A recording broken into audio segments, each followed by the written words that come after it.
پاکستان کے مزدوروں کی تمثیل۔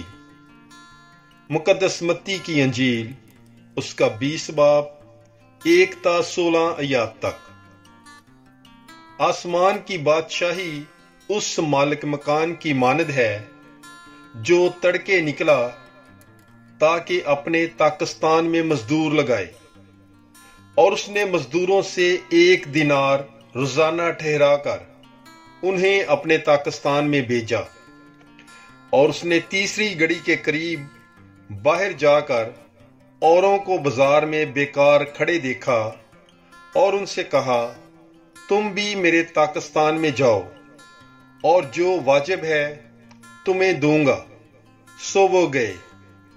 پھر اس نے 6 اور 9 گھڑی کے قریب باہر جا کر ویسا ہی کیا، اور 11ویں گھڑی کے قریب پھر باہر گیا اور اوروں کو کھڑے پایا، اور اس نے ان سے کہا، تم یہاں تمام دن کیوں بیکار کھڑے ہو؟ انہوں نے اس سے کہا، اس لیے کہ کسی نے ہمیں مزدوری پر نہیں لگایا۔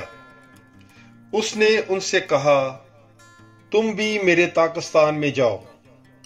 جب شام ہوئی تو پاکستان کے مالک نے اپنے کرندے سے کہا کہ مزدوروں کو بلا اور پچھلوں سے لے کر پہلوں تک انہیں ان کی مزدوری دے دے۔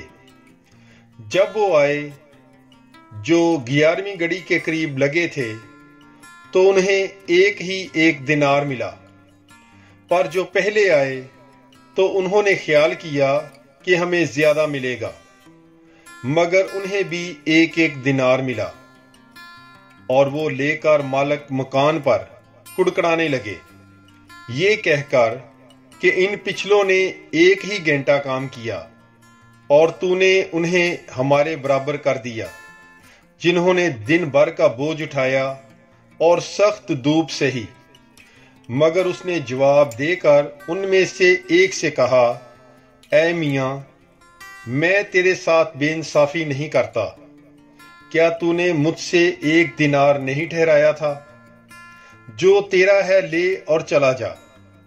میری مرضی یہ ہے کہ جتنا تجھے دیتا ہوں اتنا ہی اس پچھلے کو بھی دوں، یا کیا مجھے روا نہیں کہ جو کچھ میرا ہے اس سے جو چاہوں سو کروں؟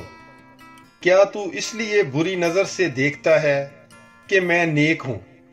اسی طرح آخر اول ہو جائیں گے اور اول آخر، کیونکہ بہت سے بلائے تو گئے مگر برگزیدہ کم ہیں۔